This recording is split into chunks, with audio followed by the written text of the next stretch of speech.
1 to 2 hours after a meal? Are you physically full, but still feel like something was lacking? Are you physically full and bloated? Are you physically full and just, great sense of well-being? Are you physically full but want something sweet? All of Yeah. that's really good feedback to Mm. tell us how well our last meal supported our cellular needs.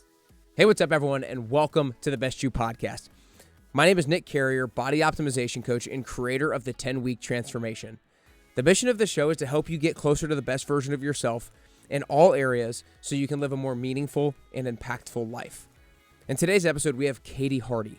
Katie is a board-certified holistic nutritionist and FDN practitioner who helps performance-driven individuals optimize their energy, nutrition, and body composition using personalized, data-driven strategies. In this episode, Katie starts by explaining to us what metabolic typing is. So she explains how your personal metabolic type plays a major role in determining actually which foods fuel you best. It plays a role in how hungry you feel, and it plays a role in how stable your energy is or is not throughout the day. She dives into how macronutrient ratios, hormone balance, and lifestyle all interact to affect our metabolism, and she shares how you can finally get clarity on what your body actually needs. Plus, she gets real about detoxing, what it really means, and what a lot of people are doing wrong. She talks about cooking with kids, and I loved this conversation about how we can kind of transform the society that we're in to get people more cooking in the kitchen and enjoying cooking in the kitchen. And she talks about building a healthier household without extremes or gimmicks.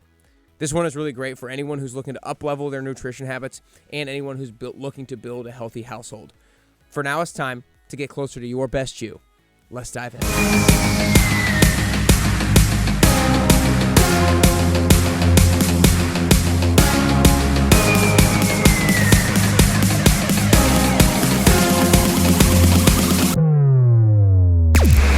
All right, what's up, everybody, and welcome back to the Best You podcast. Today, I am super excited to be joined by the one and only Katie Hardie. And today we're going to dive into some different nutritional topics and just kind of like biological and physiological topics that some of you guys might not have a great understanding of right now. Maybe you've heard some of the terms and some of the topics that we're going to discuss, but I'm excited to give you guys next level understanding of some of these topics. I'm excited for myself to get a next level understanding on some of these stuff like metabolic typing, topics on hormones, topics on cleanses and detoxifications, and maybe busting some myths and really getting an understanding of what those words mean and how to actually implement maybe a cleanse or a detox and things of that nature. And then we might dive into a little bit of cooking and cooking for kids, because I know you do classes, some cooking classes as well. And so there's a lot of people out there who have children who they want to maybe start introducing some cooking practices and stuff like that with them. So Katie, appreciate you joining today. Really excited to dive in. Let's go right into the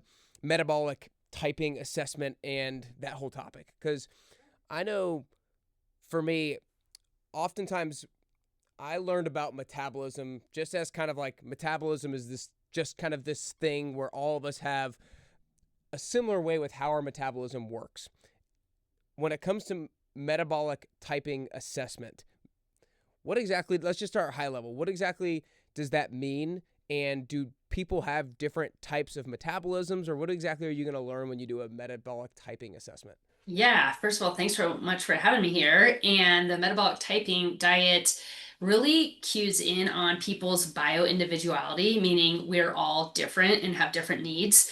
And that's one reason I like to use that, because it takes into account ancestral heritage. So kind of, where your genetics kind of came from. Because if you think about people living closer to the poles versus closer to the equator, the food sources available are quite different. So people living closer to the poles are going to be more adapted for higher fat, higher protein type of meals, and people closer to the equator are going to have more abundance of carbohydrate rich foods. So that's one aspect, but then also your current patterns, whether you're in homeostasis or balance or out of it, that's also going to impact your body's needs for certain foods to get you into balance or to keep you into balance. So it's kind of a combination, and it's balancing out your oxidative speed, like how quickly you burn through foods, meaning are you a fast oxidizer, moderate, or slow?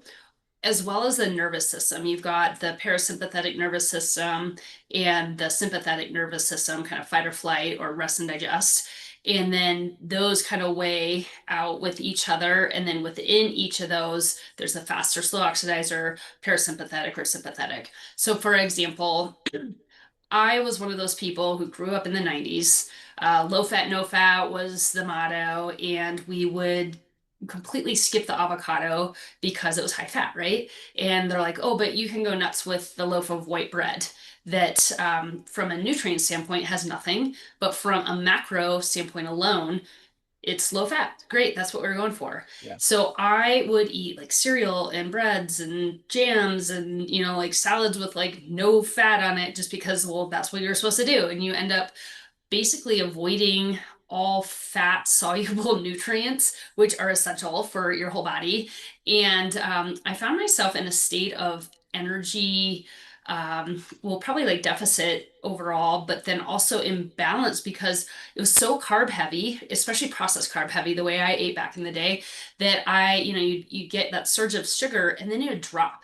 And so an hour, 90 minutes later, I'd be like kind of, ooh, what are we gonna eat now? Like, Yeah. or what do we have with us? Like, what's the option? You almost get anxious about it. And I didn't understand it at the time, but that was blood sugar spikes and drops, spikes and drops.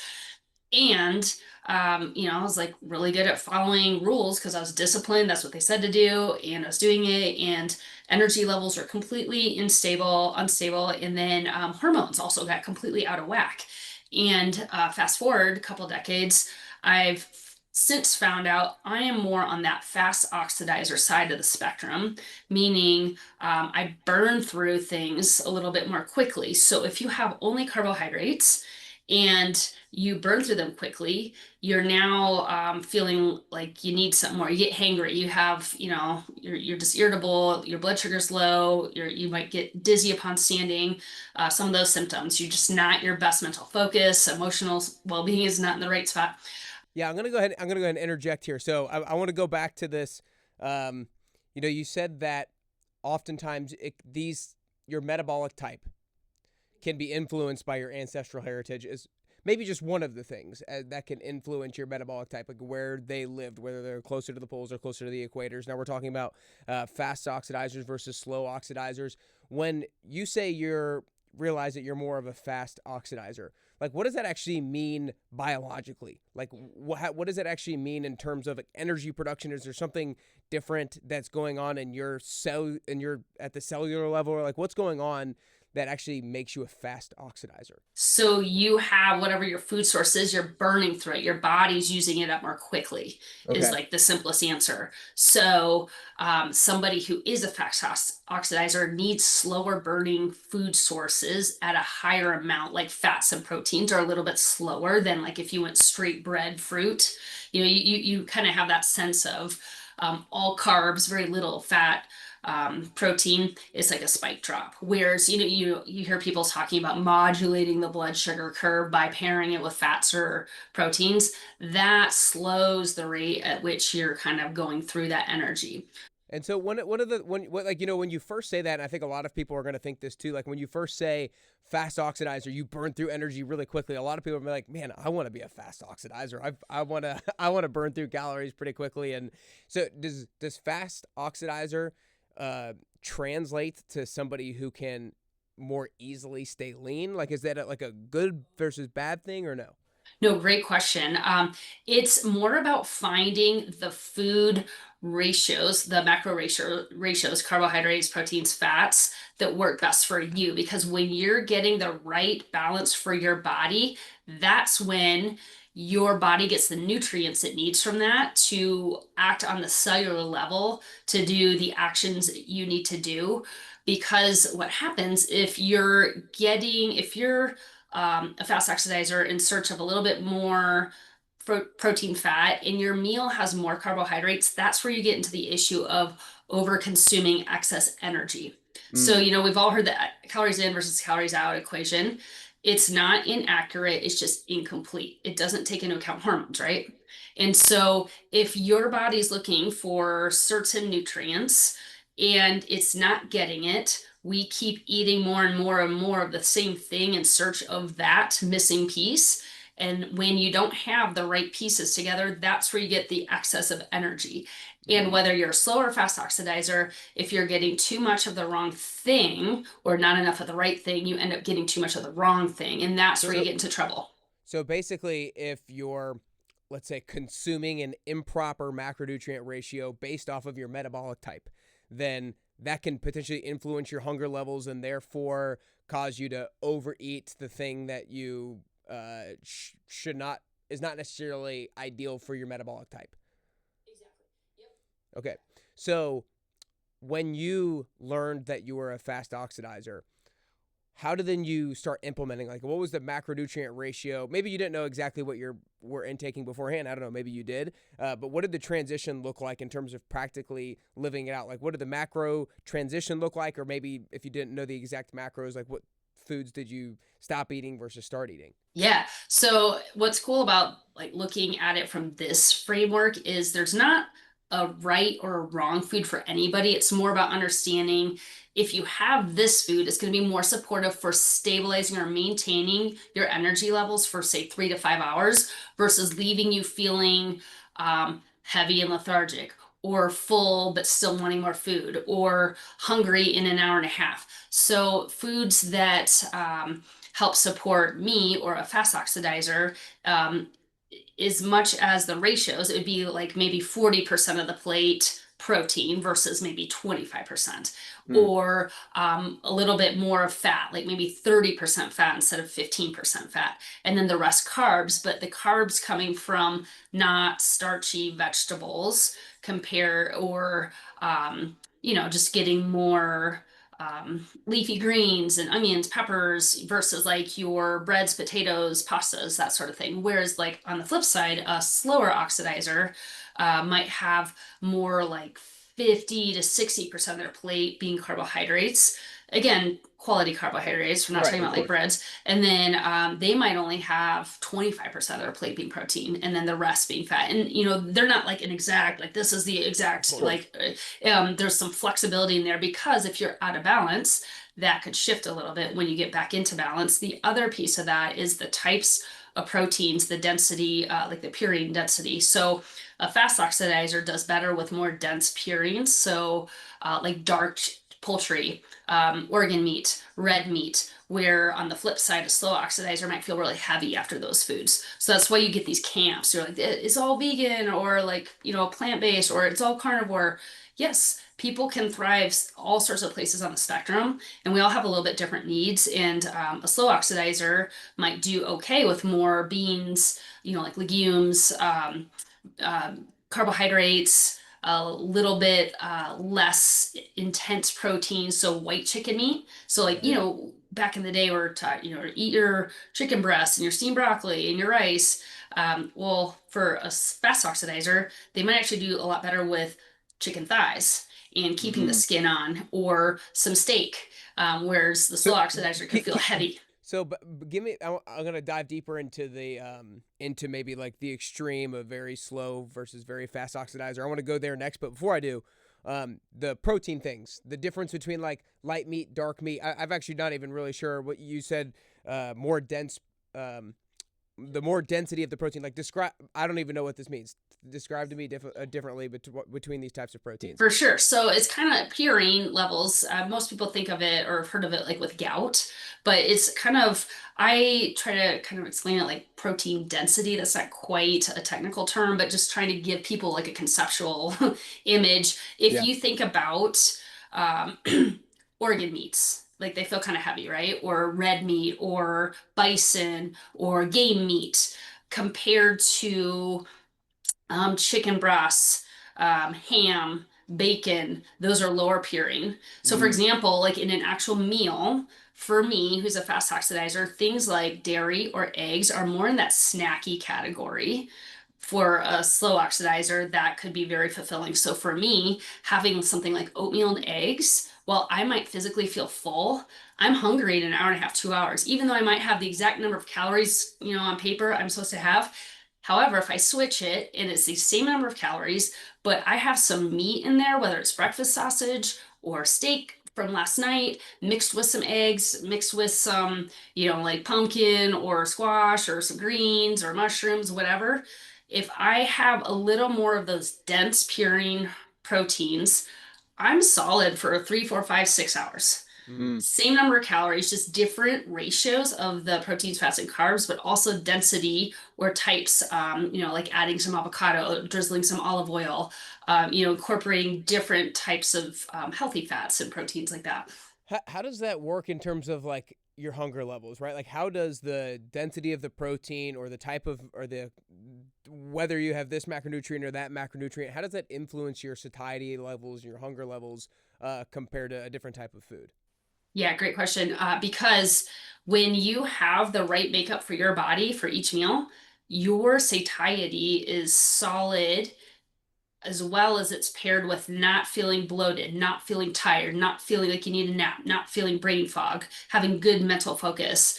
Um, So is it like a gut brain connection type thing, like sending signals? Like I don't how does do you know more in depth about like how that actually influences your satiety levels at like a either a neurological level or a gut level? I don't know. Right. So, like, if you're burning through things really fast, you need those fats and proteins to slow the burn. And if you only have the carbs, it's going to go through it faster. And then you have no fuel source. So your body's like, okay, now what? Yeah. And so that's what kind of contributes to the feeling of fullness or satiety. Also, to your point of the hunger, we don't want to drop so low on that hunger scale. We're below, like on a scale of 1 to 10, that we're below a 3 because Yeah. then you know how that goes. Then you go way too hard the other side. On the flip side, we want to stop eating closer to a 7.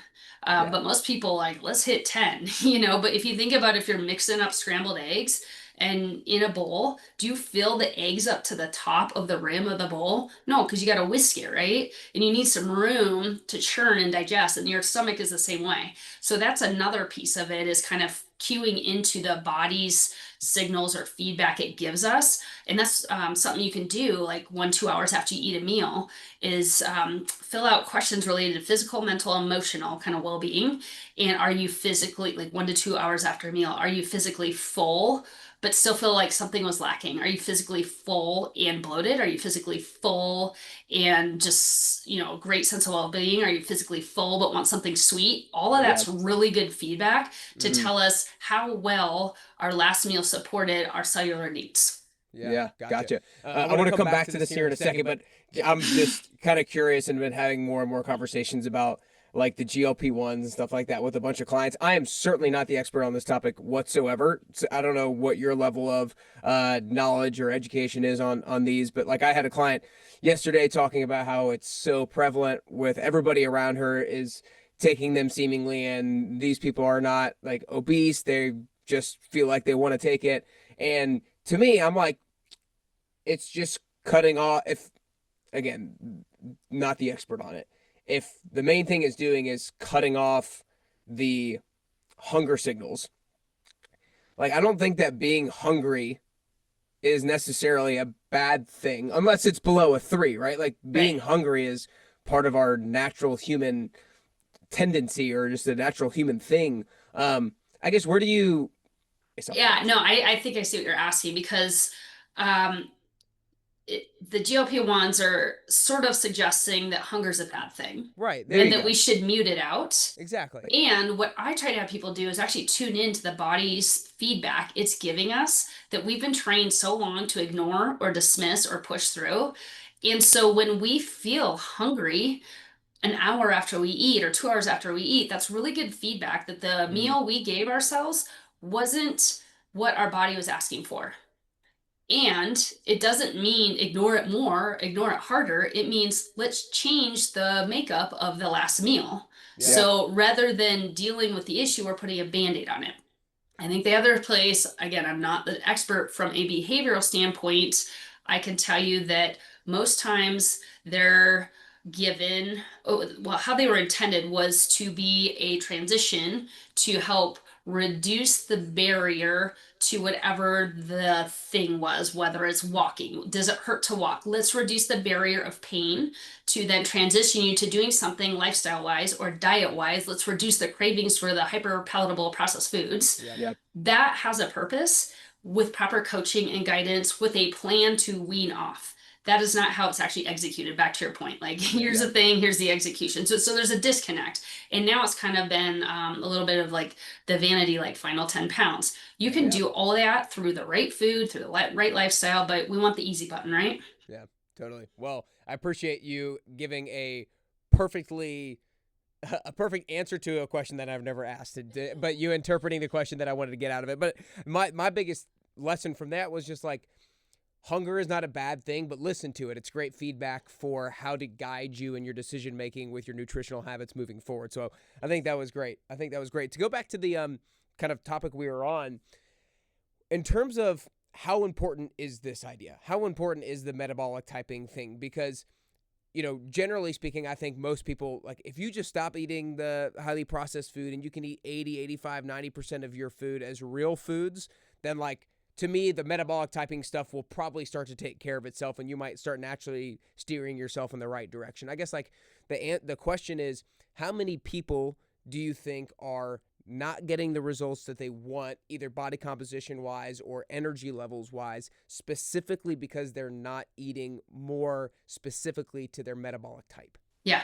Well, I'll give you an example. A lot of my clients who were in the I'm going to eat yogurt for breakfast or like what I would call snacky foods, Yeah. when they realize they're, for example, if they're fast oxidizers and start eating more savory for breakfast, all of a sudden all their snacking cravings, sweet cravings go away because they're giving their body the nutrients it's asking for. Hmm. And all of a sudden they can go 4 hours to lunch, no problem. Whereas before they're kind of like, all right, I need a bar, I need a sweet drink, I need, they're kind of searching for something Yeah. because when your body's in a state of stress, whether it's not getting enough protein first thing, it's going to tell you, give me some quick source of fuel, which tends to be sweet things or sugar, right? Yeah. And so a lot of people will start the day off with coffee instead of like, which is artificial energy instead of actual energy. And then that kind of creates this deficit that then ends up turning into sweet cravings or I'm just going to grab this little snack and this little snack. And then you're constantly grazing and never actually having a meal. So what I think it helps people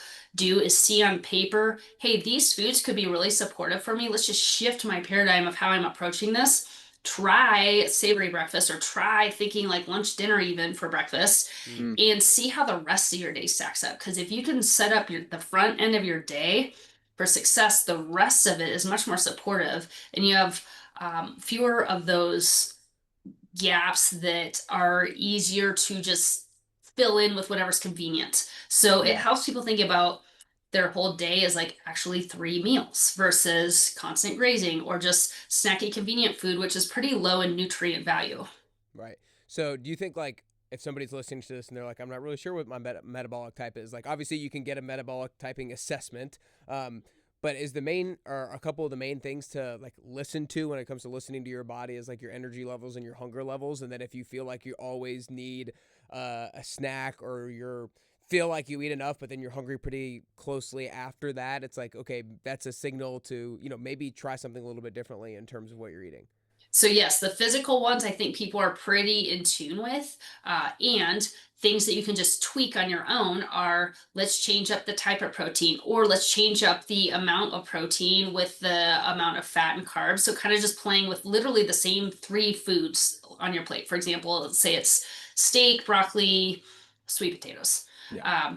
And you could have the same components built completely different.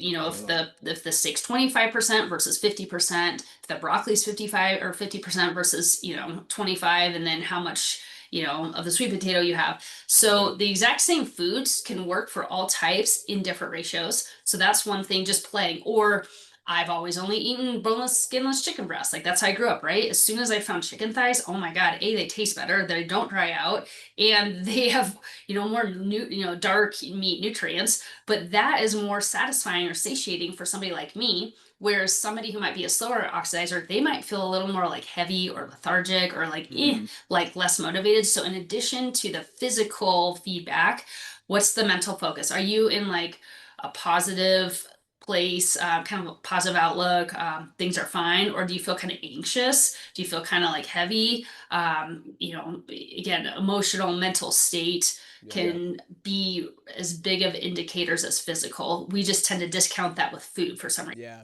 totally. That's what I was getting ready to say. Oftentimes people don't link some of that stuff back to what they eat, but it oftentimes can come from that. So that's great.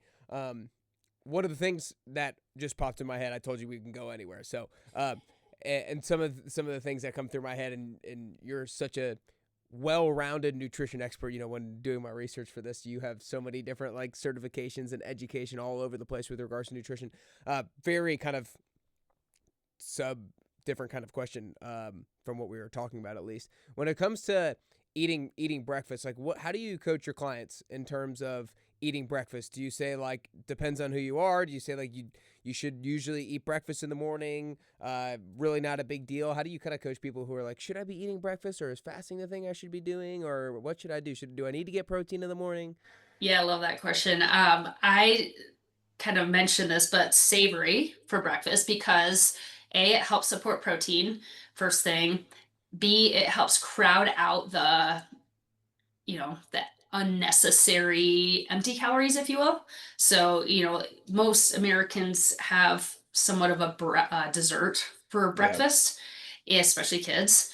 And so, if we can think savory, that's going to help support the protein needs, cut out the unnecessary sugars, help with that. Um, I know you mentioned the intermittent fasting or time restricted eating. That's a big thing, floating around. And it can have its place. I just prefer it later in the day versus first thing. I want your Mm. body to get, be like told I'm safe. I can burn through this. I can use it to repair muscle from my workout. I can use it to build immune cells. I can use it to produce sex hormones. I have the materials my body needs to do everything it needs and not feel like I need to, like withhold or like hang on to it, preserve it, slow down the burning of it.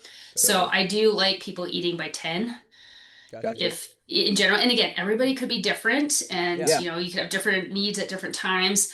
What I don't think works well for people is using coffee for breakfast, skipping actual nutrients, and then the rest of the day they're kind of constantly craving, they're tired, they don't realize how much it really affects their actual Yeah. energy. So then you're kind of robbing from tomorrow to take a little more caffeine or Yeah. to this bar, which is like a health bar, it's all junk in there. It's Yeah. like all sugars and like in disguise and, funky words. So real foods in actual meals and sit down to eat them.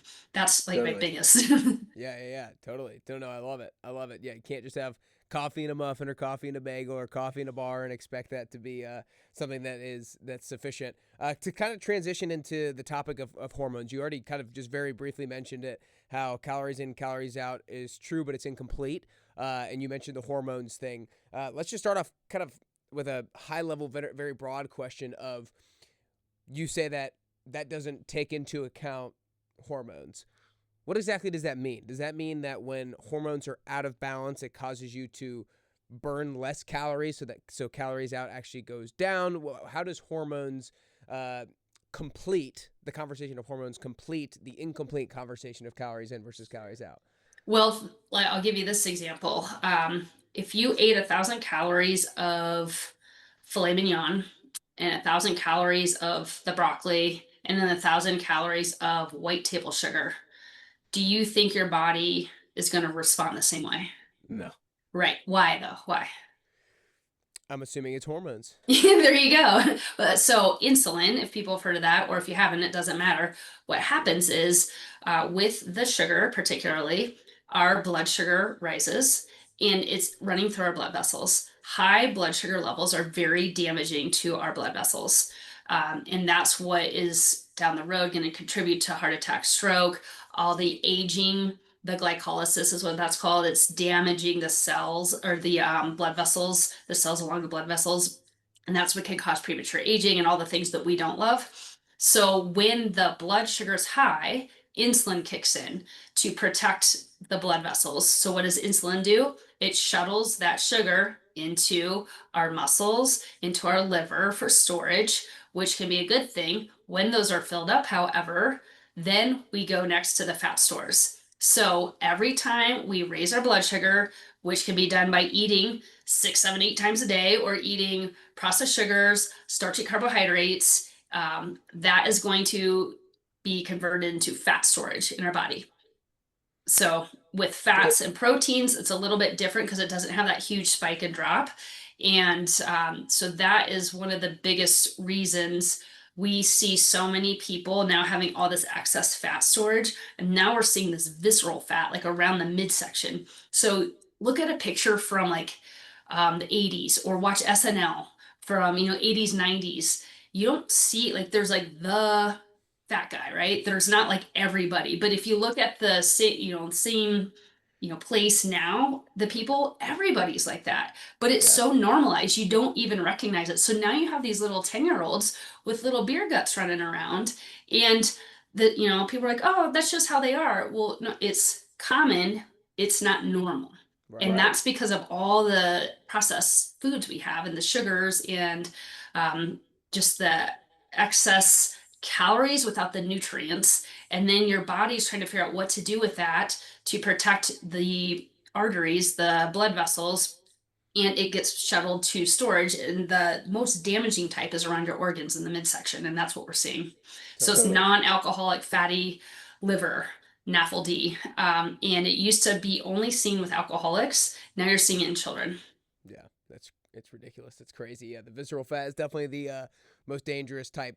Other than you mentioned insulin there. I think that obviously the conversation around hormones and your metabolism is very prevalent with women, especially women who are middle aged to getting towards perimenopause or menopause. Or what other hormones impact metabolism outside of just insulin? Yeah, so cortisol, our stress hormone that most people are familiar with, that rises with all sorts of things, whether it's physical stressor, emotional stressor, mental stressor, and it can be elevated for months, years, decades, and you can feel really good, and it's just releasing energy into your system.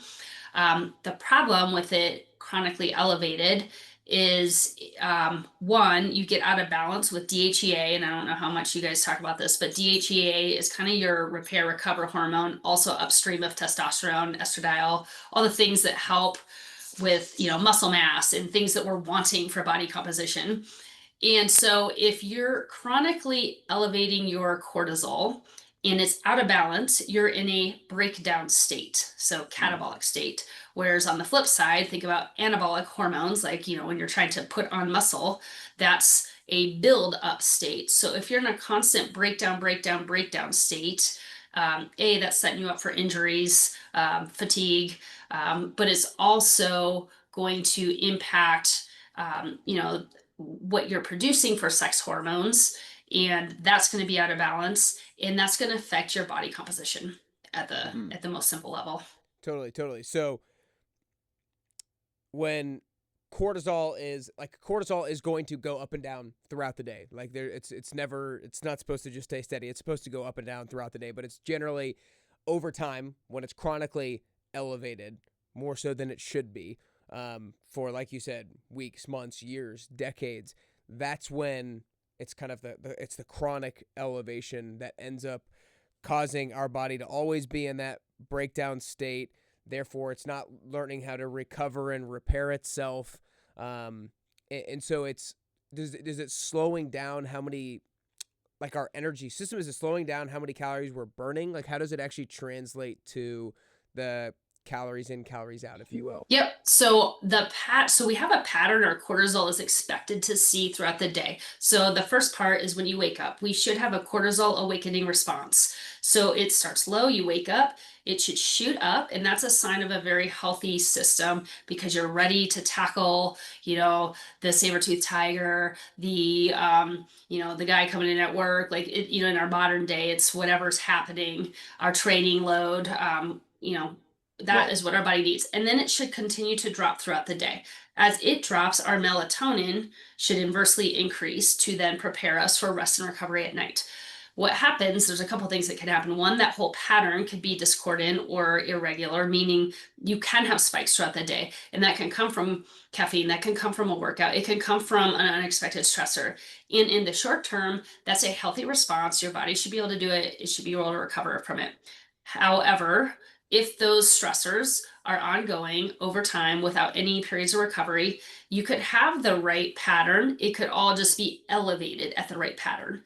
So that can have a damaging effect because what happens when you have that elevated cortisol, back to what we're talking about, your body releases sugar into the bloodstream to fight or run, right? And if you have that constant blood running or sugar running through your bloodstream, that's going to increase the blood pressure that's constantly running through. And these are the things that set us up for those disease-like states. Yeah. On the question about how does that affect metabolism? Well, our adrenals will produce the cortisol we need to deal with today. We might not be around tomorrow. So those projects are considered long-term. So our adrenals will figure out a way to get through today, even if that means taking from tomorrow, which usually that's what it means. So the things that it takes from tomorrow, producing sex hormones, producing digestive enzymes, thyroid functioning. So when that thyroid slows down, that's slowing down your metabolism. And that is part of that incomplete equation with the hormones because you can have the right number of calories. And yes, the calories, the overall energy level we talked about totally still matters. And it depends what state you're in. Are you in that anabolic, catabolic? Are you in a high stress? Is it acute stress, chronic stress? What's going on? Because when I see a lot of people, they're coming to me kind of burnt. Like some of them don't even have that cortisol awakening response. They're flatlined. They're like dead. They're like just not responsive. It's really hard to get out of bed. So for people like that, their body is like, I'm unsafe. Like I need to hang on to everything. Like we just need to protect, preserve, just be here. A lot of those people actually have awesome results. This is so counterintuitive. Doing less cardio, just doing less and eating more, especially earlier in the day. And they are like flabbergasted that their body composition improves. And this isn't the recommendation you'd give the general person who's like in a fine spot, because if you're trying to build muscle, if you're trying to cut body fat, you're actually wanting that stimulus. You want to stimulate that muscle protein synthesis, right? And it depends where people are at, because that's super important in the strength conditioning world when your body is in a good spot. But if you're in that flatline zone, you have different needs. So it's, again, bio-individuality. Yeah, totally. So when somebody is like just completely burnt out, they've had chronic levels of cortisol over a long period of time, oftentimes that person, because of how their cortisol levels have been over a long period of time, need to completely change what they're doing in terms of like try to burn less calories in terms of their exercise, but they need to take in more calories. And when they take in more calories, that then allows their metabolism to kind of be restored or healed, if you will. So then therefore they begin to burn more calories too, but just because their metabolism is getting healthier. Yeah, because if you think about a bucket, like you have an overall stress bucket, things that contribute to it, financial stress, partner stress, work, all the things. Physical training is also a physical stressor in that same bucket. Now, a lot of people take their mental emotional stressors out physically, right? So you have all these stressors, and then you're adding one more stressor to deal with the other stressors, which actually adds to the overall stress bucket. So what we need to do is think about the bigger picture, and you want to have stressors. Stress is a very healthy part of, continual growth and learning and bettering yourself, right? With appropriate recovery. And that's the part that tends to get skipped, especially in our culture, is the role of recovery. So you know this from being in the gym, like when do you get stronger? Is it like as you're lifting? No, No, because what's happening? You're tearing down, breaking down your muscle fibers.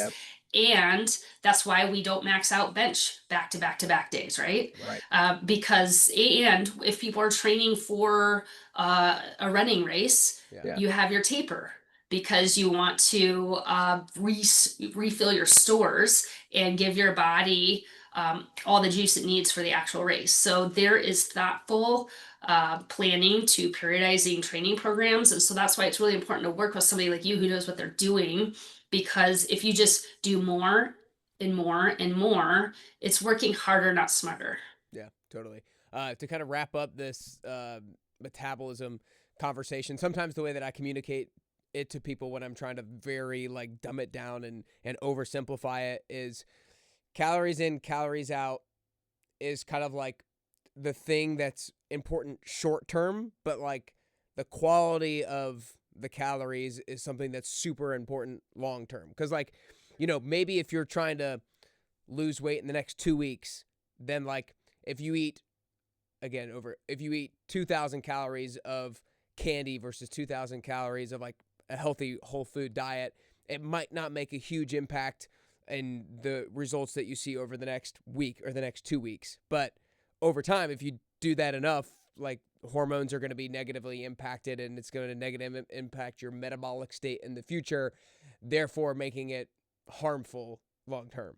Exactly. You can play that short-term game however you want, and you will get the results. When you're switching to the long-term game, Yep. that's when it changes because our body is designed to handle those acute or short-term stressors. So yeah, if you want a short-term like cut phase, like I got this thing that I need to be ready for, absolutely that'll work. And when people do that same thing over decades, that's when all of a sudden they hit their 30s or 40s. They're like, huh, the same thing I've been doing all of a sudden isn't working anymore. Yeah, totally. I want to try to squeeze in 2 more topics with the short time that we got left.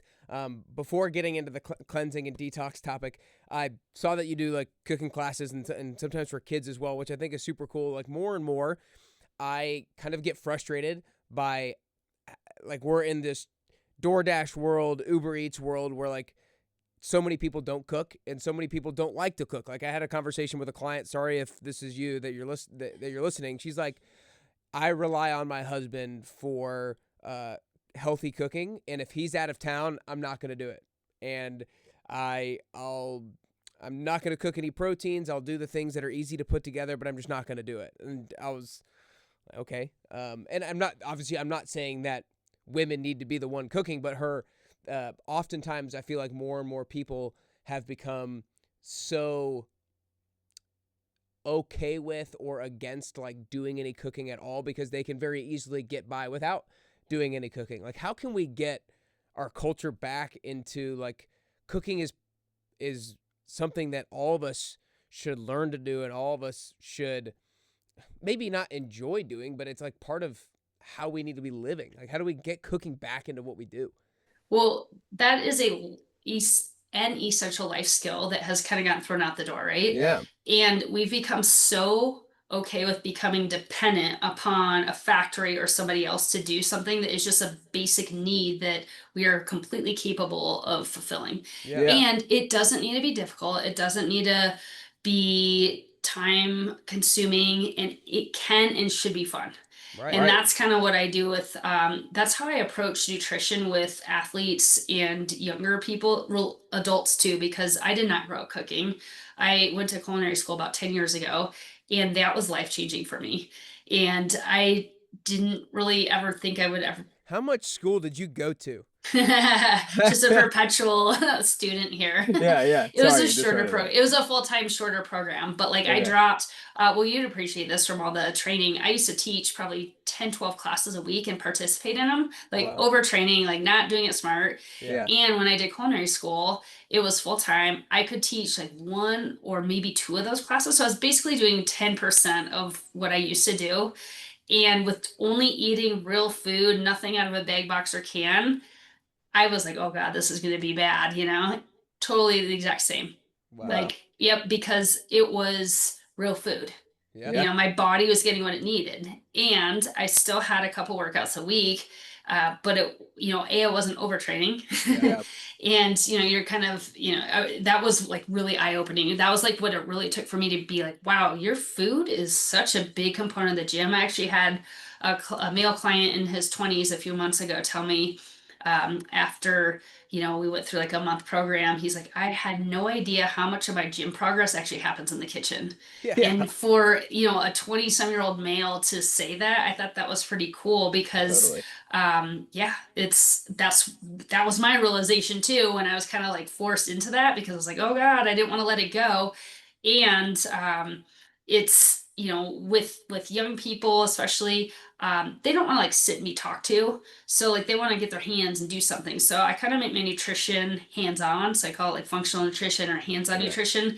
And we get in there and I show them how to use sharp knives. I show them how to use hot equipment and like things that could like hurt themselves. But so much I think of our, stuff in school is like paper pencil base. It's super boring. And, we don't want anybody to get injured or have it be dangerous. And so it's like nobody's engaged. But like as soon as you get them here, I'm like, hey guys, you gotta listen to me. If you don't, you might cut your finger off. And I don't care about your finger, but you might care about your finger. So like let's listen.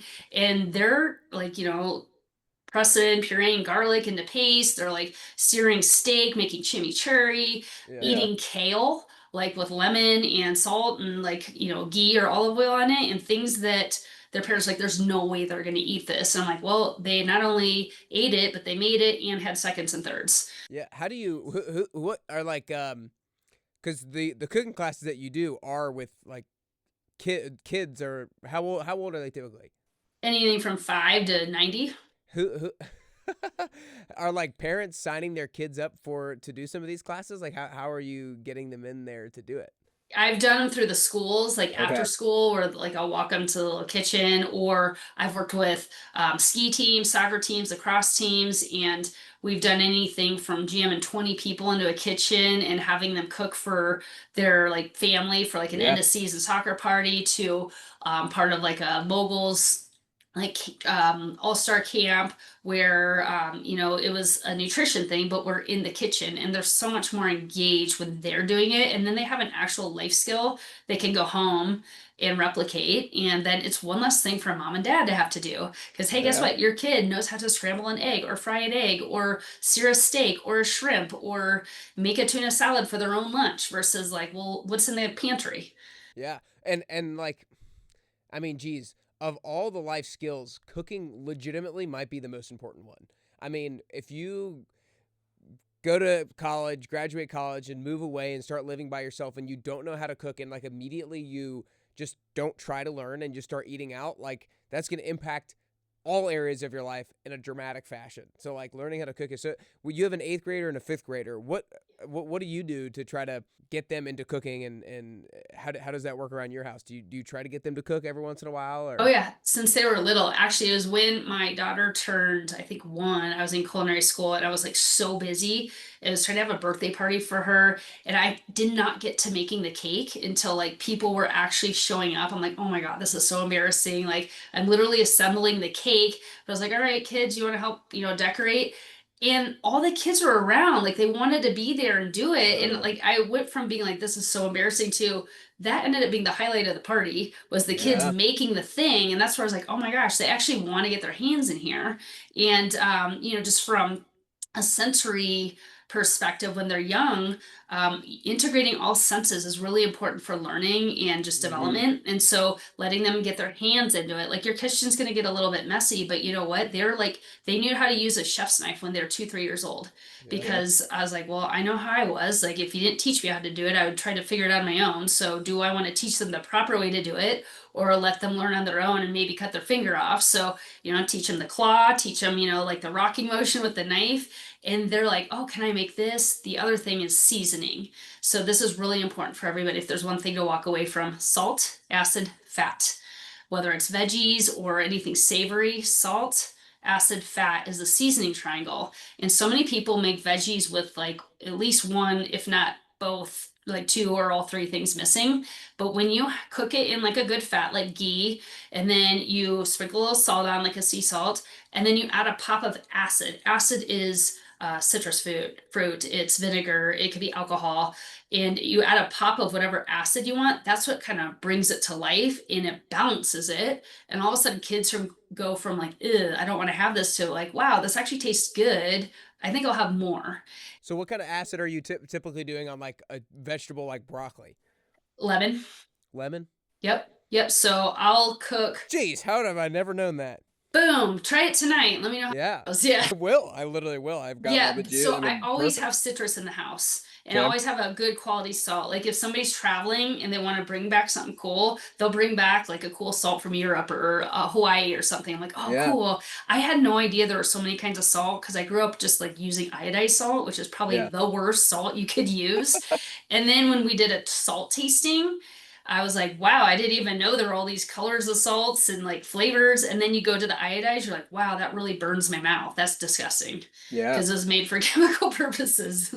I think that, geez, teaching kids how to cook is so cool. First off, obviously so important, and I think like it's such an important um, window of time to take advantage of because kids are so creative and kids love doing gingerbread houses. Kids love creating Christmas cookies. That came top of mind because I remember babysitting some kids around with my wife around Christmas last year and like them loving creating their own Christmas cookies. Like kids love that stuff, but usually we only think about it in terms of like sweets or that kind of stuff rather than actually in the kitchen. But I'm sure so many kids would love like playing around with different types of foods and making it colorful and adding different kinds of spices in there. I'm sure they would love it. So parents out there, like I'm not a parent yet, but hopefully will be one day. Like I will definitely do that, and parents should definitely take advantage of that creativity. So Like my that. biggest tip of unsolicited advice is feed, it's like from a very, very young age, incorporate spices into the foods because familiarity is likability. So Mm. if you're exposed to something, it's comfortable. Because what do we do when we're in a state of stress? We Yeah. do Totally. whatever It's we comfortable. know, even if the thing we know is harmful to us, we go there. So if the thing we know is healthy for us or supportive for us, we will also go there. And so Mm. expose them to so much so young and don't have a plan B. Everybody eats the same thing and you try a variety of things and you got to make it taste good. Like it has to taste good. That's why it's like really important to know how to season things, how to get the right texture, because all those are really important, not just to kids, but to adults too. What you don't want is your 6'2" high school kid going to homecoming wanting to order off the kids menu. Like Yeah. that's what we got right now. So we A got to hundred like percent. teach them like this is a first world problem that we have picky eaters. Like if you go anywhere else in the world, it's changing now, but like kids, grow up eating curries and all sorts of different flavorful, wholesome foods. We can do it here. It's an option. You just have to be open for it to be an option. Totally. And if that's all they know, that's what they'll do. So, like, you're asking about, like, well, what do you do for breakfast to your kids? My son was the one who's like, well, can we mix up, like, maybe some chorizo with some poblanos and some onions into, like a breakfast patty sausage thing? I'm like, That's awesome. that sounds great. Let's do it. And so it's like That is they're great. coming up with the idea. And when they come up with it, or it's their creation, they're so much more invested in it and they have ownership behind it. Totally. And so for athletes, because they care about performance, you tie in what does their body need? Like what's happening when you lift weights? What's happening when you're on the mountain skiing? What's happening when you're running a race? And you get into like what's happening with the muscle fibers. What do the muscle fibers need for recovery? Okay, amino acids. And you like, okay, what foods have the amino acids of those proteins? Okay, what would go with that to help speed up the recovery? And what foods have that? Okay, how do we make those foods into a meal that tastes amazing? So then you back it up from their actual goal because kids don't care about being healthy. They're not Yeah. going to ever care about healthy. So don't tell them, oh, this is healthy for you. You're going to lose every time. Every Totally. time. But if this helps support the muscle growth, because once they start hitting junior high, high school, they care about that, or their Yeah. skin, or whatever the thing is that resonates. It's not going to be health though. They do not care until like they get to the point where somebody like their age has like a health scare, and then all of a sudden you're like, oh, now I care, Yeah. Yeah. but not as a kid. Yeah, and then what's familiar with to them has already been embedded. 100%, like you know your kid's motivation and tie the food back to that because it doesn't matter what their motivation, whether it's sports, skin, whatever it is, like there's a way that food ties into whatever they're most motivated by. So that's super important. And then I love what you said, that familiarity is likability, and there's no doubt about that. Like we all always go back to what is familiar with us to us. And if we can get kids at a certain age eating the right kinds of foods, like you mentioned, I have a friend from college who we used to always make fun of at the dining halls because his plate was always brown. It was like French fries and chicken tenders and chicken wings, like always brown. But anyways, familiarity is likability. That was great. Do you have like 10 more minutes? Cleansing and detox. I want to dive into this just a little bit. Oftentimes, people, I feel like, use some of these terms and don't exactly know what they mean. And I'm not probably 100% sure on the nuances of what they mean either. But so many people will go on vacation or they'll be gone for 2 weeks or whatever. Like, man, I need to cleanse or I need to do a detox. And they might not even know exactly what that means. When you use the words cleanse or detox, what exactly does that mean? Yeah. So detoxification is actually something that happens at a cellular level 24/7. So it does not need to be this dedicated event Yeah. of, and now we're detoxing. It's just happening in the background all the time.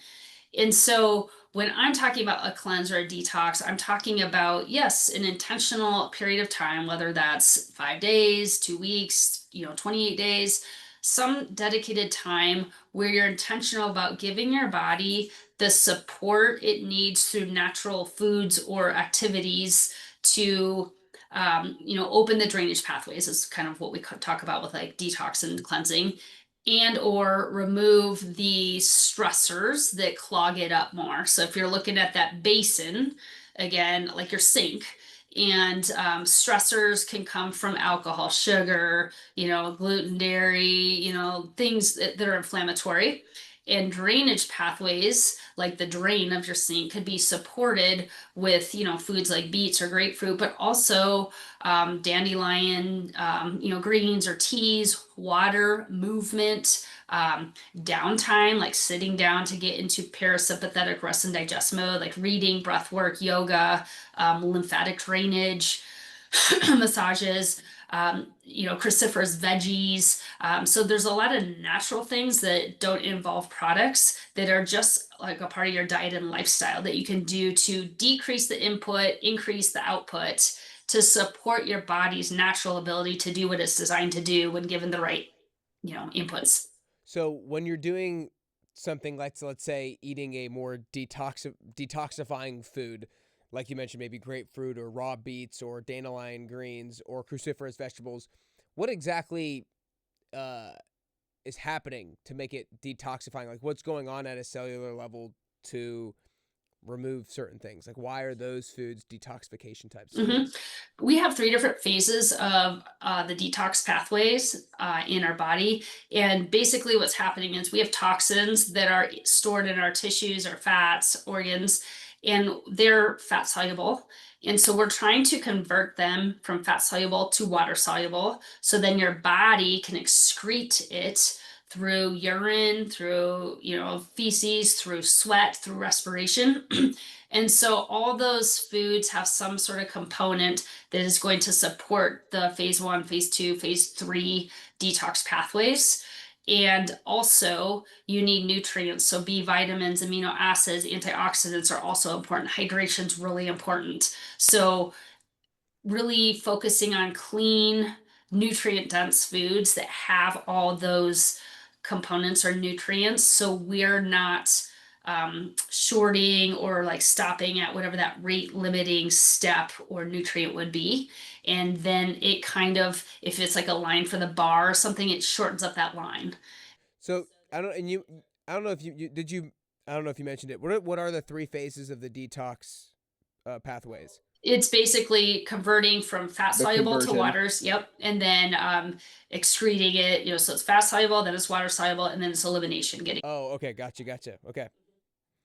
Okay. And so these foods that have certain nutrients help the conversion from fat soluble to water soluble more easily. And then when that happens, then it gives the negative toxins inside of our body, it gives them the ability to actually be excreted via pee, poop, sweat. Exactly, because we have a lot of toxins in our environment right now, and that can come from food, it can come from chemicals, it can come from plastics, it can come from water, air, all sorts of different sources. It can actually part of what can be congesting is like your negative thoughts and mental Mm. side of it too. So yes, physical and our mental. And so we want to sometimes have dedicated amounts of time throughout the year, a couple times a year, to just support clearing that. Because when we have a congested liver, it doesn't necessarily mean you have liver damage. It just means that the processing of things through it can be slowed down. And when that happens, people are more likely to retain weight around the waist. So this all ties back into body composition. It also ties into energy. It ties into sleep, because when our liver is really congested, we tend to wake up between 1 and 3 a.m. And that's Mm. because that's the time of night where our organs are all recovering. And those tend to be the hours of the liver. And so we want to obviously support the liver so it's not keeping us up at night. And I then we gotcha. don't want to be like adding extra burden that is going to contribute to estrogen dominance or weight gain, fat, storage. So it's helpful for energy, for skin, for sleep, for body composition, for all the things. In terms of the environmental toxins, there are some people who say every single thing is an environmental toxin nowadays. What are the things that you actually pay attention to in terms of environmental toxins, that you actually take measures of prevention from certain things? Yeah. Yeah. Because just being concerned about everything can also be a Yeah, yeah, yeah. stressor, right? So, Right. what can you control? That's always like, the number one thing. So, for me personally, food.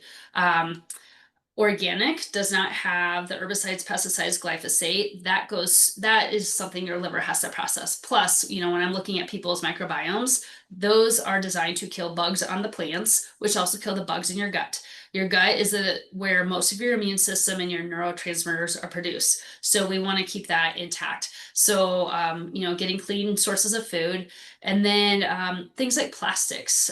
Just if you're having containers in your home, get the glass version or the stainless Mm. steel. So those are just a couple like lower hanging fruit ones, I think. Totally. The environmental working group has the clean 15 dirty dozen. So if you're trying to like prioritize which ones, you're like, hey, I've never really thought about doing organic. I don't know if I'm ready to do everything.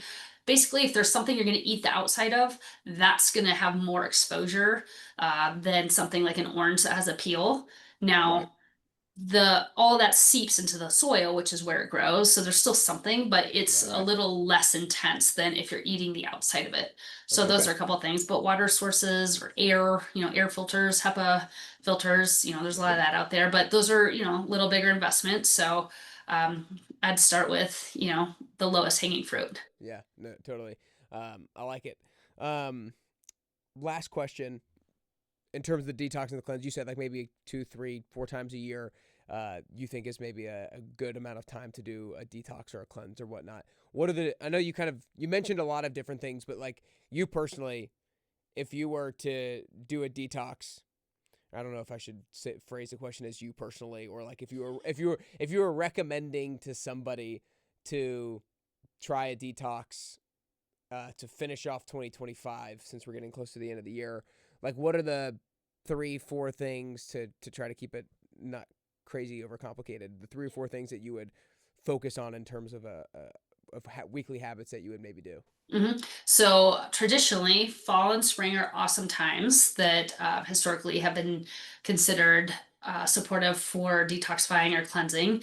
And sweating is is a really big way to promote, the drainage pathways. That can be done through exercise. It can be done through sauna. It can be done through steam. So that's one. Hydration. So many people do not have enough just plain water. It's in forms of other things, but think about your day in thirds. Try to get half your body weight in throughout the day minimum. If you're exercising, sweating, you're going to need more. If you're on pharmaceutical, sugar, caffeine, alcohol, still need more. But just start there and try and get a third in by 10 a.m., another third by 2. So that's another one. And then alcohol, caffeine free, all that goes straight to the liver. So those are really good ones to cut. Plus, they're kind of empty calories as far as the alcohol, the caffeine, back to the hormones. People don't think about that.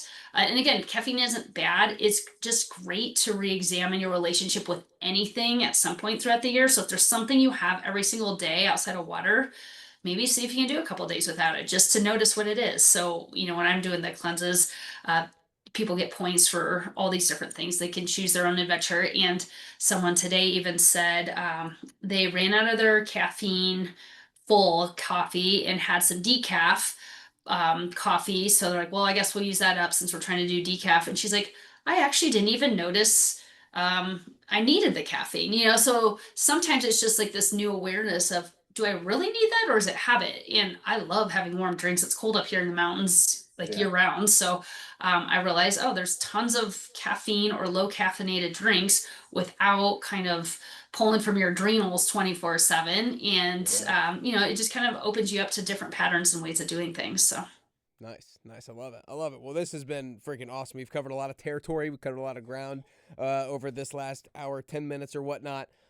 This has been great. You guys need to make sure you go learn more from her and go follow her and go check out her website. You can follow her on Instagram at Hardie Peak Performance. And you can go to her website, mypeak365.com. I'll make sure obviously have that linked up in the show notes in the description down below as well. But is there any other good spot where people should go learn more about you or participate in anything that you got going on? Yeah, the website has a lot. I just updated my Instagram handle yesterday, actually. So that is also Okay. now my Peak 365 to Okay. match the website. And yeah, I've got lots of, sources of information, content on my Instagram if people like recipes or ideas for things just to mix things up, podcasts.